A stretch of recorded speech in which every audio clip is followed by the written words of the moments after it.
믿음이 있으면 행하라 하는 제목으로 함께 은혜를 나누겠습니다. 오늘 야고보서 2장 14절 말씀, 내 형제들아 만일 사람이 믿음이 있노라 하고 행함이 없으면 무슨 유익이 있으리요? 그 믿음이 능히 자기를 구원하겠느냐? 이렇게 행함이 없는 믿음은 죽은 것이다 하는 말씀을 우리에게 주고 있습니다. 저는 이 말씀이 이때까지 믿음으로 주일 예배도 잘 드리고, 믿음으로 새벽 예배도 빠지지 말아야 되고, 믿음으로 다른 사람의 양보해야 되고, 누가 욕해도 화내도 크리스찬이기 때문에 그저 바보같이 그저 가만히 있어야 되고, 같이 싸우면 안 되고, 나쁜 짓 하면 안 되고, 이렇게 알았습니다. 여태까지 그렇게 알았어요. 그런데 이런 율법적인 차원을 뛰어넘어서 하나님의 말씀은 오늘 믿음으로 행하라, 저와 여러분에게 말씀하시는 줄 믿습니다. 우리가 네거티브 해서는 안 될 것들은 우리 자신이 알고 있잖아요. 양심이 알고 있고 성령의 감동을 받고 있어요. 그러나 포지티브, 긍정적으로 나가야 된다는 것은 잘 모르고 실천하지 않고 있습니다. 믿음이 있는 사람은 믿음으로 나아가야 돼요. 믿음으로 전진해야 됩니다. 하나님이 우리를 향해서 계획하시고 꿈과 비전을 갖고 계신데, 그 꿈과 비전을 모르고 우리가 믿음이 있기 때문에 참아야 되고, 믿음이 있기 때문에 인내해야 되고, 믿음이 있기 때문에 바보 같아야 되고, 이런 것은 아니라 이 말씀입니다. 믿음으로 나아가야 돼요. 성경은 우리에게 이르기를 하나님의 말씀과 명령을 지켜야 하면 세계 모든 민족이 뛰어나게 하리라. 신명기 28장에 우리를 세계적인 신앙의 인물로 하나님께서 이미 삼으신 줄 믿습니다. 영적 이스라엘은 저와 여러분은 하나님의 꿈과 비전을 가지고 믿음을 향해 나가야 됩니다. 믿음을 향해 나가야 돼요. 그것이 너무나 중요하고, 그리고 우리가 행해야 될 일입니다. 이스라엘의 9대 대통령 시몬 페레스라는 대통령이 있습니다. 2009년에서 2014년까지 대통령을 했습니다. 이 시몬 페레스 때는 뭐라고 얘기했냐? 농사 짓는 거 있잖아요. 벼농사 짓고 채소나 야채를 키우고 딸기나 이런 과수를 재배하고, 이런 농사는 95% 과학과 기술이다. 그리고 노동은 5% 정도만 필요하다. 이렇게 주장을 했어요. 그리고 이스라엘의 그 갈릴리 바다의 물을 끌어들여서 수로를 만들고, 그 수로로 주변의 그 농토의 광야에 물을 공급하고, 그 다음에 또 광야에 수로를 만들 뿐 아니라 도로를 만들어 가지고 농로를 개척해 가지고 차들이 다니고 뭐 여러 가지 농산물들을 빠르게 유통할 수 있는 그런 구조를 만들었습니다. 그리고 놀라운 것은 딸기를 하나 재배해도요, 딸기를 땅에 이렇게 쭉 심는 게 아니라 저쪽 위부터 계단식으로 딸기 나무를 만들어 가지고 수경 재배를 하는 거예요. 이스라엘은 물이 부족하니까 우리나라보다는 한 10분의 1, 20분의 1이 부족합니다. 이스라엘은 비가 별로 안 오는 나라예요. 우기 때만 한 달 동안 비가 오는데 그것도 강수량이 굉장히 적습니다. 그런 빗물들을 모아서 저 자리에 놨다가 쓰기도 하는데, 딸기를 위에서부터 이렇게 수경 재배하면서 물을 위에서 뿌리면 그 물이 그 다음 딸기로 이렇게 내려가요. 그래서 딸기가 싱싱한 딸기가 주렁주렁 열렸는데 비료도 별로 안 쓰고, 거의 그 약품도 별로 안 쓰고, 농약 같은 거 별로 안 쓰고, 거기는 아주 그렇게 풍부한 수확을 거둡니다. 그러니까 과학과 기술을 이용해서 농사를 짓는데 진짜 노동력은 얼마 안 들고 그렇게 수확은 극도로 좋은 상품을 배출해 내는 거예요. 뭐 포도, 이스라엘의 이 농수산물은 굉장히 인기가 있습니다. 비쌉니다. 왜? 농약을 별로 안 치면서 과학적으로 기술적으로 재배를 했기 때문에 가장 친환경적이에요. 그래서 상당히 이스라엘 농산물이 인기가 있습니다. 우리나라에도 뭐 일부 들어오는 걸로 알고 있는데요. 이렇게 발상의 전환, 믿음이 있으면 그냥 가만히 숙명대로 운명대로 믿음을 가지고 살아가는 게 아니고 숙명을 개척하고 운명을 바꾸고 역사를 만들어내고 하나님의 살아계심을 나타내는 데까지 이르러야 될 줄 믿습니다. 여기 15절 만일 형제나 자매가 헐벗고 일용할 양식이 없는데 너희 중에 누구든지 그에게 이르되 평안히 가라 덥게 하라 배부르게 하라 하며 그 몸에 쓸 것을 주지 아니하면 무슨 유익이 있으리까. 형제가 배가 고파서 주려가고 병들어 죽어 가는데 야 예수 믿어라. 그리고 좀 양식을 먹어라. 이렇게 차게 지내지 말고 따뜻하게 지내라. 보일러비가 없어서 보일러가 끊어졌는데 따뜻하게 해라. 이러면 무슨 소용이 있겠냐 이거예요. 가서 직접 떡과 복음을 전해야지. 배고픈 사람에게 떡을 주면서 배불리고 미역국이라도 끓여가지고 먹이면서 따뜻하게 먹이면서 몸을 녹여주고 그런 사랑을 베풀면서 복음을 전해야 될 게 아니냐 이 말씀입니다. 우리 교회가 왜 정체되느냐? 이렇게 실천할 수 있는 사람들이 줄어들었기 때문에요. 왜 줄어들었냐? 자기 살기도 바빠. 먹고 살기도 바쁘다니까요. 두 부부가 맞벌이를 해서 한 달에 수입은 1,000만 원 정도 되는데 뭐 대출금 갚고 이자 내고 무슨 자녀 양육하고 생활하고 그러다 보면 그 1,000만 원도 저축할 여유가 없는 그런 시대에 우리가 살고 있었어요. 살고 있습니다 지금. 옛날에는 안 그랬어요. 옛날에는 그래도 열심히 일하면 알뜰살뜰 모아 저축합시다. 그래가지고 조금 20% 30% 정도 저축하는 그런 재미가 있던 시절이 있었습니다. 근데 지금은 저축하는 사람 별로 없을 거예요.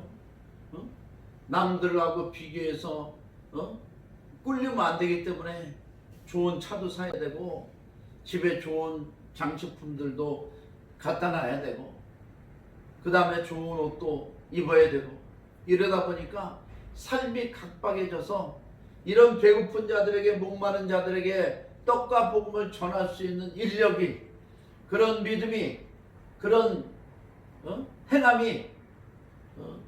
행함을 가지고 있는 그런 사람들이 줄어들었어요. 그래서 지금 기독교가 정체되었다 이렇게 생각이 듭니다. 물론 뭐 여러 가지 다른 이유가 있겠지만은 선교나 전도는 뭐예요? 선교나 전도는 그 사람의 필요를 채워주면서 복음과 함께 떡과 복음 또 그들에게 필요한 것들을 채워주면서 저쪽 아프리카 같은 데는 운물도 파주고 마을에 운물도 파주면서 교회도 세워가지고 마을 어린이들 또 아프리카 어린이들 이런 학용품이 있어요. 뭐 있어요? 신발이 있어요. 옷이 있어요. 그런 것들을 다 공급해주면서 아이들을 가르쳐서 저들이 컸을 때 기독교인으로 또 그 나라 지역의 지도자로 이렇게 세워서 그래서 복음이 전파되고 복음화되는 거 아니겠습니까? 17절 이와 같이 행함이 없는 믿음은 그 자체가 죽은 것이냐. 어찌됐든 한국교회를 비롯해서 전 세계의 기독교가 정체되어 있다. 이 말은 바로 오늘 본문 17절 행함이 없는 믿음은 그 자체가 죽은 것이다. 혹시 우리가 죽어 있지 않나? 우리 자신을 돌아봐야 돼요. 교회가 죽어 있지 않나? 우리 자신을 돌아봐야 됩니다. 교회가 할 일은 너무너무 많습니다. 너무 많아요. 이 시대에도 배고픈 자들이 있고요. 또 우리 장애인 가족들도 있고, 그 다음에 또 노인 문제, 노인 복지, 나그네 외국인 근로자들, 그 다음에 또 독거노인들, 그 다음에 병원 선교, 또 감옥, 깜빵 선교, 이런 것도 중요합니다. 그런 것들을 행해야 되는데 지금 얼마나 우리가 행하고 있냐, 믿음으로 행하고 있냐, 돌이켜볼 때 딱 정체되기에 좋을 만큼만 행하고 있어요. 회개해야 됩니다. 이것저것 떠들 거 없이 믿음으로 행하면 되는 거예요. 그러면 그 자원이 어디서 나오냐? 그 자원이 선교할 수 있는 자원, 전도할 수 있는 자원을 교회가 제공하고, 그러려고 하시는 분들은 많은데, 그런 분들이 물질로 자기가 얼마 가지고 있는 물질로 헌신하다가 그 물질이 떨어져서 본인도 괴롭고 시험 들어가지고 실족하지 않게 그런 자원들을 계속해서 공급해줘야 돼요. 그런 자원이 계속해서 공급되면은 정말 우리 교회에 훌륭한 전도의 일꾼, 선교의 일꾼들이 많이 나올 것입니다. 그렇게 많이 나오면 열매도 주렁주렁 열리겠지요. 그러니까 이와 같이 행함이 없는 믿음, 이것은 예배 드리는 거, 그 다음에 또 다른 사람에게 양보하는 거, 그 다음에 싸우지 않고 혈기도 안 부리고 죄도 안 짓고 경건하게 사는 거, 이것만 얘기하는 것이 아니라 믿음으로 나아가라, 믿음으로 행하라, 이런 말씀인 줄 믿습니다. 20세기는 산업사회였어요. 20세기는 공장이나 이런 20세기 말엽에는 서비스 산업이 이제 많이 발달을 했는데 산업사회입니다. 21세기가 접어들어서 정보 지식사회. 이전에는 공장에서 물건을 만들고 막 이래서 산업사회를 발전시키는 시대가 아니라 지식과 정보가 특화되어야지만 성공하고 그런 기업도 살아남을 뿐 아니라 많은 소득을 올릴 수 있는 그런 세대가 되었습니다. 그것을 21세기 정보지식사회라고 하는데, 정보지식사회의 최고 중요한 것은 창의력입니다. 창의력. 팍 와닿실지 모르겠네요. 창의력 세계에서 가장 뛰어난 민족이 있습니다. 대한민국 사람들. 대한민국은요, 창의력이 뛰어나. 물론 이스라엘 사람들도 뛰어납니다. 이스라엘 능가할 나라는 대한민국이다. 세계가 지금 그렇게 이야기하고 있습니다. 이스라엘 사람들은 믿음으로 창의력을 키웠습니다. 믿음으로 석유가 날 줄 믿고 아셀 지파의 발이 기름에 잠기리라 하는 신명기 말씀을 가지고 기름을 시추해 가지고 기름을 얻어냈어요. 이스라엘의 석유 매장량을 어마어마합니다. 사우디 다음이라 그래요. 그렇게 믿음을 가지고 행해가지고 이스라엘이 작지만 충청 남북도 합친 것밖에 안 되는, 그러니까 우리나라의 한 3분의 1? 4분의 1 정도 되는 그런 작은 나라인데 세계에서 어깨를 나란히 합니다. 매뒤 안 가는 그런 군사력, 경제력을 가지고 있어요. 이스라엘이 과학과 기술을 가지고 있습니다. 이 사람들은 하나님을 믿기 때문에, 말씀을 믿고 나아가 행하는 믿음을 가졌기 때문에 그랬습니다. 그러니까 우리나라는 지금 기독교가 정체되고 나라가 정체된 거 따지지 말고, 공산화돼 가지고 이런 거 따지지 말고 믿음으로 나가야 돼요. 믿음의 사람들이 믿음으로 행해야 됩니다. 하나님 꿈과 비전을 알려주세요. 제가 그 꿈과 비전의 도구가 되겠습니다. 여러분 각자 꿈과 비전도 있잖아요. 저도 있습니다. 저도 선교교 오륙통상을 통해서 지금 시작은 미약하지만 세계 선교를 감당할 자원이 하나님께서 자원을 공급해주는 통로로 사용하실 줄 믿습니다. 하나님이 사람을 통해서 역사하시고 또 물질도 부어주시고 이래야 선교지에 선교센터도 세우고 교회도 세우고 사람들도 전도하고 또 전도가 그냥 됩니까? 남의 나라에서 정말 저들에게 필요한 것들을 해줘야 돼. 제공해줘야 돼요. 장애인도 돌봐주고 고아들이 있으면 돌봐주고 여러가지 교회가 복지시설을 같이 하면서 전도하고 선교해야 효과가 있지요. 차게 하라 덥게 하라 배부르게 하라 하면서 선교하면 정체될 수밖에 없습니다. 자 18절 어떤 사람은 말하기를 너는 믿음이 있고 나는 행함이 있으니 행함이 없는 내 믿음을 내게 보이라. 나는 행함으로 내 믿음을 내게 보이리라 하리라. 내가 하나님은 한 분이신 줄을 믿느냐? 잘하는도다. 귀신들도 믿고 떠느니라. 하나님은 한 분이신 줄을 귀신도 안다 이거예요. 귀신도 알아요. 근데 우리도 알죠. 귀신들도 하나님 한 분인 줄 믿고 하나님 이름만 들으면 떨어요. 이렇게 떨어. 벌벌 떤다 이거예요. 헛하는 사람아 행함이 없는 믿음이 헛것인 줄을 알고자 하느냐. 우리 조상 아브라함이 그 아들 이삭을 제단에 바칠 때에 행함으로 의롭다 하심을 받은 것이 아닙니다. 아브라함은 믿음으로 나아갔습니다. 믿음으로 나아갔어요. 갈대아 우리에서 너는 본토 친척 아비집을 떠나 내가 내게 지시할 땅으로 가라. 내가 너를 거기서 복주면 너를 번성케 하리니 너는 복의 근원이 될지. 너를 축복하는 자는 내가 축복하고 너를 저주하는 자를 저주하리니 너는 복의 근원이 될지. 하나님의 약속을 믿고 말씀을 쫓아갔습니다. 이것이 행하는 믿음이에요. 가서 어떻게 됐지? 하나님의 말씀대로 다 이루어졌습니다. 물론 우여곡절도 있고 산전수전 공중전까지 다 겪어야 됐지만 그렇지만 결국에 하나님 말씀대로 이루어진 줄 믿습니다. 아브라함이 일생에서 가장 힘든 시험이 이삭을 자기 100세에 얻은 아들 이삭을 모리아산에 가서 제물로 바쳐라 하는 하나님의 명령입니다. 한마디로 인신제사를 하라는 거예요. 자기 아들을 데리고. 그런데 아브라함은 그 아들을 데리고 모리아산에 올라갔어요. 그 심정이나 감정은 뭐 표현되지는 않습니다만은 아브라함은 순종의 사람이었다 하는 것만은 분명합니다.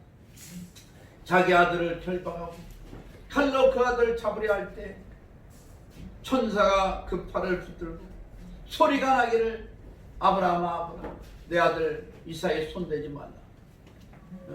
여호와 이레 하나님이 순양을 예비하셔서 아들 풀어주고 순양을 대신 예비한 줄 믿습니다. 이 순양이 누구예요? 예수 그리스도.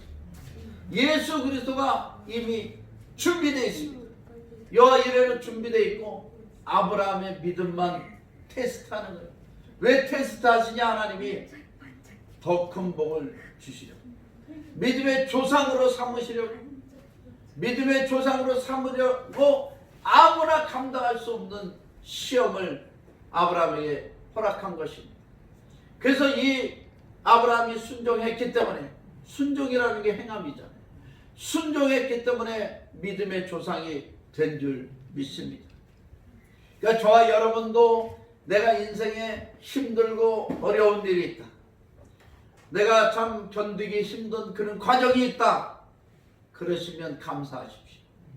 하나님이 나를 크게 쓰시려고, 아브라함을 믿음의 조상으로 삼으시려고 누구나 감당할 수 없는 그런 시험을 주셨듯이 나를 복주시려고 하나님께서 나를 시험하시는구나, 감사하고 그 시험에 통과하셔가지고 하나님 앞에 귀히 쓰임 받기를 축원합니다. 내가 보거니와 믿음이 그의 행함과 함께 일하고 행함으로 믿음이 온전하게 되었느니라. 아브라함이 순종하고 행하니까 그 믿음이 온전케 된 것입니다. 저와 여러분도요, 하나님의 꿈과 비전을 가지고 나아가야 됩니다. 먼저 믿고 그 다음에 행해야 돼요. 기도했으면 하나님, 선교교 오육통상이 100명의 선교사를 후원하고 100개의 교회를 세울 줄 믿습니다. 그렇게 기도했잖아요. 그러면 이제 행해야 돼요. 나가야 돼요. 가만히 여기 앉아있으면 100명의 선교사를 어떻게 후원하겠어? 막 행해야 돼요. 행할 수 있는 대로. 상품도 만들고 수출도 하고 그 다음에 상품에 무슨 문제가 있으면 빨리 개선해서 더 좋은 상품들을 만들고 고퀄리티의 물건을 판매하면서 남들보다 가격은 또 가격 경쟁에서 우위를 점할 수 있도록 가격은 좀 낮추고 뭐 이러면서 남들과 경쟁해서 그 믿음으로 나아갔을 때 하나님께서 우리를 높여주시고 사용할 줄 믿습니다. 우리 대학생들, 학생들도 마찬가지입니다. 세상은 경쟁사회라 그러잖아요. 하나님 우리에게 말씀하셨습니다. 너희로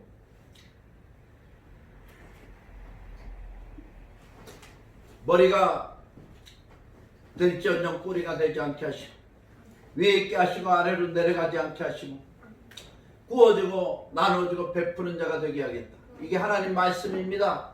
믿음의 사람들은 이래야 돼. 남이 시키는 대로 그저 물론 일순간 일시적으로 기술을 배운다거나 무슨 경험을 쌓기 위해서 또 알바를 하기 위해서 그런 일이 있지만 결국에는 우리가 머리가 돼서 세상을 이끌어야 돼요. 그런 꿈과 비전을 가지고 행함으로 믿음으로 나아가야 돼요. 그렇게 나갈 때 그 책임은 누가 지시는 거예요? 하나님. 백그라운드는 하나님. 뭐 돈 없고 백 없고 물려받은 재산이 없어도 내 하나님이 내 뒤에 계시는데 뭐가 두렵고 뭐가 문제가 되겠습니까? 하나님이 내 뒤를 봐주시는데 하다못해 뭐 대통령이 뒤를 봐줘도 그 아들이 많이 해먹더만 국회의원이 뒤를 봐줘도 그 아들 자식들이 뭐 여러가지 혜택을 누리고 하나님이 나의 백그라운드인데 우리가 세상을 이기고 정복해야 되지 않겠습니까? 할렐루야. 하나님은 저와 여러분을 행함으로 인도하시는 줄 믿습니다. 생각을 바꾸면 새 길이 열리는 거예요. 믿음은 율법이 아닙니다. 하나님의 비전과 나의 꿈을 이루어 나가는 것입니다. 이것이 믿음이에요. 내 입을 넓게 열라 내가 채우리. 꿈과 비전을 가지고 나아가십시오. 할렐루야. 그러면 21세기 정보지식 사회에 하나님의 능력이 함께할 때 놀라운 창의력. 창의력이 어디서 나와요? 창의력은 바로 이꼴 영감입니다. 영감. 물론 믿음이 없는 사람도 창의력이 있는 사람이 있어요. 그렇지만 믿음이 있는 사람은 인간의 한계를 뛰어넘은 창의력이 나오는 거예요. 그럼 그 창의력과 기술력과 도전하려고 하는 그 도전하는 그런 행동력과 그런 영감을 가지고 우리는 세계에서 뛰어난 그런 믿음의 사람, 믿음의 기업, 믿음의 가문, 믿음의 가정, 믿음의 교회 이룰 수 있습니다. 할렐루야.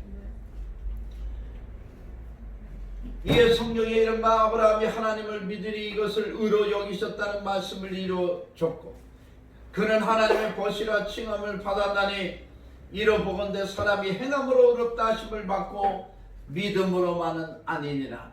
여기서 믿음이 중요하지 않다는 말은 절대 아닙니다. 우리는 구원을 믿음으로 받아요. 예수 그리스도 나를 위해서 십자가에 죽으시고 3일 만에 부활하셨다 하는 믿음으로 받습니다. 그런데 하나님의 일은 믿음을 가지고 행함으로 하나님의 일을 하는 겁니다. 구원은 믿음으로 받고 믿음으로 행함으로 하나님의 사명을 감당해야 되는 것입니다. 할렐루야. 성경의 수많은 인물을 보십시오. 모세는 떨기나무 불꽃 가운데서 하나님 부르셨어요. 그러니까 나는 못 갑니다. 나는 못합니다. 나는 입이 뻣뻣합니다. 나는 뭐 사람도 죽인 살인자고, 그리고 또 애굽 이집트 왕국에서 떠난 지가 벌써 40년인데 나이가 80인데 나는 못합니다. 나를 안 합니다. 그럴 때 하나님께서 보내셨어요. 억지로라도 순종을 했습니다. 그랬더니 어떻게 됐어요? 이스라엘 민족을 그 이집트에서 430년 만에 이 하나님의 축복의 땅 가나안 땅으로 인도하는 그런 영도자가 된 줄 믿습니다. 믿음으로 행하면 과거는 필요 없습니다. 하나님의 꿈이 이루어지고 우리의 비전이 이루어지는 것입니다. 야곱도 보세요. 야곱은 형 에서에게 장자권을 뺏고 아버지 이삭을 속여가지고 장자의 축복을 받았습니다. 장자의 축복을 받았으면 잘 돼야 될 텐데 형은 자기를 죽이려고, 아버지는 뭐 속였다고 뭐 어떻게 했어요 아버지. 그러니까 안 되겠다 싶어가지고 외삼촌 라반의 집으로 떠나갔습니다. 정처 없이 떠나갔어요. 빈손으로 갔습니다. 근데 야곱이 힘은 좋았나 봐. 일을 잘했어요. 그 집에서 외삼촌 라반의 짐승을 키고 이런 일을 도왔는데 라반의 집 부자가 된 거예요. 나중에는 라반은 부자로 만들고 자기는 아무 소득이 없어요. 그래가지고 외삼촌한테 가서 따집니다. 그 따지기 전에 하나님께 간절히 기도했는데 하나님이 영감을 주셨어요. 창의력을 주셨어요. 양떼와 소떼들, 염소들, 아롱지고 얼룩진 것들이 한뜩 자기의 재산이 된 거예요. 그리고 검고 흰 거는 다 라반의 것이고, 이것이 하나님이 나를 축복하는 영감이요 꿈이구나 이렇게 생각을 하고 라반에 가서 단판을 붙습니다. 외삼촌 여태까지 10번이나 내 품삯을 변개시키고 말이야 나를 이용해 먹었지 않습니까? 장작 20년 동안 라반의 집에서 일을 해줬어요. 라반은 갑부가 됐는데 야곱은 11명의 자식과 2명의 부인, 2명의 후처, 뭐 이거밖에 없어요. 그러니까 이제는 나를 좀 내 얘기를 들어주시오. 뭐냐? 양떼와 염소나 소나 새끼를 낳거든 검거나 흰거 그거는 라반 외삼촌이 가지시고 아름지고 얼룩지고 점 있는 것은 내가 갖겠습니다. 그랬어요. 그러니까 라반이 가만 생각하니까 아니 염소는 다 희거나 검지, 양도 희거나 검지 얼룩진 게 어딨어? 별로 없어요. 이놈이 20년 동안 일하더니 완전히 이제는 완전히 어설펐구나 싶어가지고 좋다 오케이 했어요. 이 야곱은 하나님이 주신 영감과 창의력 꿈에서 봤거든. 그래가지고 살구나무, 신풍나무, 아몬드 버드나무 껍질을 벗겨가지고 베어서 껍질을 벗겨서 알록달록하게 만들고 양떼나 염소떼가 와서 물 먹는 곳에다 놨습니다. 그래서 새끼 뵌 양들이 올 때 실한 양들이 오면 그 나무를 쳐다보고 물을 먹게 했어요. 그리고 허한 양들이 오면 저쪽 가서 물 먹으라고 밀어버려.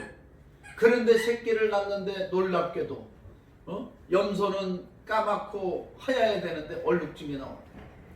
양떼들도 얼룩중에 나오는 얼룩중에 지금 저 중동 지역 이스라엘 지역에 가면은 베두인들이 지금도 양을 칩니다. 베두인은 이렇게 산속 들판 광야 이런 데서 천막을 치고 사는 족속이거든요. 목축업을 하는 그런 족속들인데 그 사람들 양떼를 보면 놀랍게 뭐 갈색 얼룩이 뭐 점 있는 거 이런 것들이 굉장히 많아요. 이게 다 야곱의 창의력이고 하나님의 작품입니다.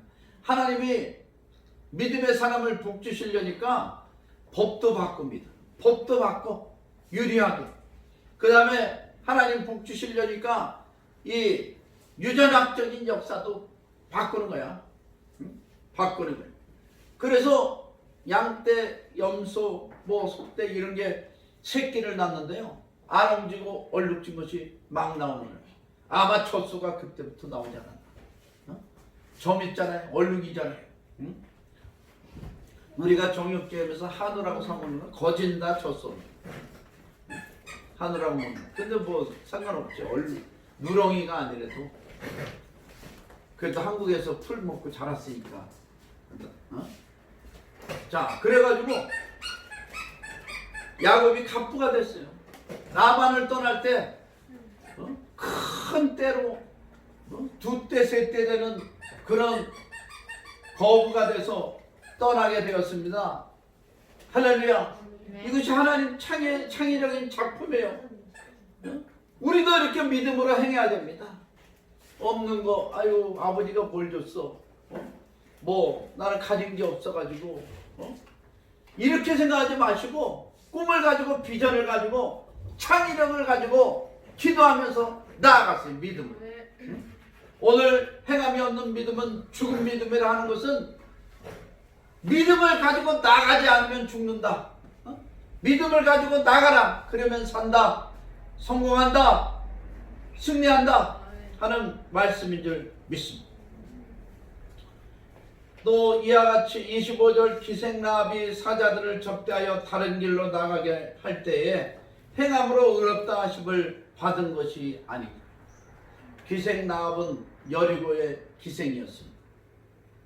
뭐 옛날에 기생을 어떻게 했는지 뭐 여러 가지 설이 있지만 그건 뭐 직업에 관해서는 얘기하고 싶지 않아요.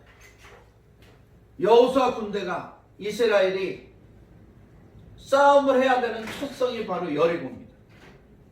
여리고는 고대로부터 아주 발달된 그런 성이에요. 뭐가 발달이 됐냐면 세계 각처의 물건들을 판매하는 그런 그 물건 매매지, 무역 장소로서 여리고가 굉장히 유명합니다. 세계 뭐 진상품들을 다 갖고 와서 거기서 판매하고 매매하고 하는 그런 장소예요. 여리고가 옛날부터 고대 도시면서 많이 발전이 되어 있습니다. 무역이 성행했던 그런 도시예요. 근데 여리고 성은 견고합니다. 그래서 뭐 안쪽으로 바깥으로 6m나 넘는 그런 맨꼭대기가 6m나 넘는 대도로예요. 큰 성이에요. 그걸 무너뜨리려면 인간이 가지고 있는 이런 무기나 이런 방법 가지고는 경고에서 무너뜨리기가 너무나 힘든 그런 곳입니다. 그런데 그 가나안 땅을 점령하려면 그 성을 무너뜨려야 돼요. 그래서 여호수아가 2명의 정탐꾼을 보냅니다. 2명의 정탐꾼. 2명의 정탐꾼이 거길 들어갔는데 이제 들어가서 알아보면서 기생 라합의 집에 이제 숨었어요. 숨었는데 잡으러 온 것입니다. 첩자가 침입했다는 그런 정보가 입수돼가지고 거기 KGB가 이스라엘 정탐꾼들을 잡으러 온 겁니다. 그런데 이 라반은요 이미 이스라엘이 가나안을 하나님이 이스라엘에게 주셨다는 것을 알았어요. 그래가지고 이 2명을 지붕 위에 3나무들을 이렇게 말리려고 널어놓은 그 3으로 배를 짜고 옷을 짜잖아요.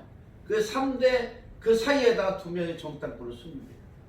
그리고 이제 여리고 군사들이 와서 여기 정탐꾼이 오지 않았냐? 나는 내가 보건대 이상한 사람들이 와서 저쪽 길로 가더라. 그러니까 굉장히 지혜로운 거예요. 안 왔다 그러면 다수색 갈 텐데 이상한 사람 2명이 오긴 왔는데 그 사람들 뭐뭐 하다가 저쪽으로 가던데요. 그러니까 군사들이 전부 다 그쪽으로 조금 뒤지다가 없으니까 그쪽으로 쫓아간 거예요. 그래서 삼도에 올라가서 그 2명이 숨어있는 사람들이 얘기했습니다. 당신들은 바로 돌아가지 말고 위험하니까 3일 동안 산에서 기다렸다가 수색이 좀 이제 느슨해졌을 때 그때 피하시오. 우리가 어떻게 보답을 해야 되겠냐? 나는 하나님이 이미 이 땅을 당신들에게 준 건지 압니다. 그래서 난 당신네들이 쳐들어올 때 나와 가족들의 목숨을 살려주시오. 그랬더니 그러면 네 창에다가 붉은 줄을 내려라.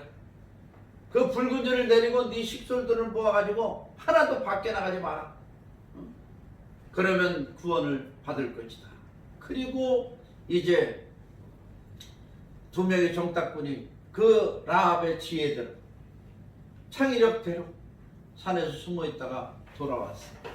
그리고 여리고를 점령하는데 성경의 여호수아 6장 말씀처럼 하루에 한 번씩 여리고성을 돌고 아무 소리도 내지 않고 돌다가 제7일엔 7바퀴를 돌면서 외치기 시작하는데 여리고성이 안에서부터 밖으로 무너진 줄 믿습니다.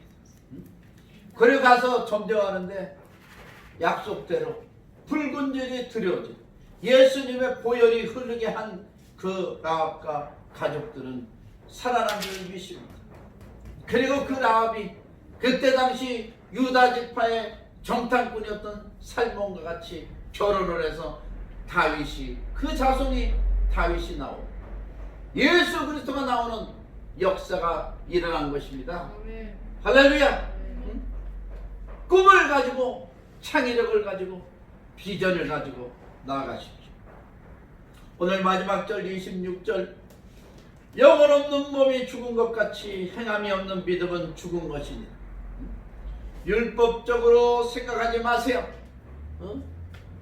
예배 안 드리면 죽은 것이고 남들에게 양보하면 죽을 것이고 뭐 바보 같지 않으면 죽은 것이고 이렇게 생각하지 마시고 그렇게 우리나라의 기독교 역사가 100년이 되다 보니까 저 반 잘라서 북한의 기독교는 전부 다 공산당한테 먹히고 이 한국의 기독교는 누구한테 맡겼어요? 자본주의에 맡기고 좌파들에게 맡기고 너무나 연약해졌습니다. 왜? 그저 예배 빠지면 안 되고 11조 안 내면 안 되고 뭐 다 중요합니다. 이게 뭐 하지 말라는 얘기 아니에요. 남들하고 싸우면 안 되고 뭐 믿음이 없는 것이고 남을 경쟁해서 이기면 안 되고 뭐 이렇게 어떤 연약한 기독교로 100년 동안 발전이 뭐예요? 하나님은 연약하지 않으신데 우리가 100년 동안의 기독교 역사가 처음엔 막 부흥하고 막 선한 일을 도모하다가 이제는 행함이 없는 그런 믿음이 돼가지고 이렇게 정체돼서 빛과 소금의 역할을 못하고 있잖아요. 앞으로는 믿음으로 행하십시오. 자, 말씀 하나씩 딱 잡으세요. 따라합시다. 내게 능력 주시는 자 안에서 내가 모든 것을 할 수 있느니라. 할 수 있거든이 무슨 말이냐? 믿는 자에게는 능치 못할 일이 없느니 구하라 얻을 것이요 찾으라 찾을 것이요 두드리라 그리하면 너에게 열리리. 너희가 내 이름으로 무엇이든지 구하면 내가 실행하리라. 하나님의 이 수많은 말씀 믿음으로 행하라 하는 말씀인 줄 믿습니다. 오늘 우리 옛사랑 순복음교회는 이 시간부터 믿음으로 행합니다. 선교교회 오륙통상도 믿음으로 행합니다. 우리 자녀들도 믿음으로 행합니다. 하나님의 놀라운 역사가 일어날 줄 믿습니다. 선교교회 오륙통상 선교한국 통일한국 복음으로 통일시켜야 되는데 믿음으로 행해야지. 그 다음에 선교 일꾼들 되기를 다시 한번 주님의 이름으로 축원합니다. 네. 기도하시겠습니다. 하나님 아버지,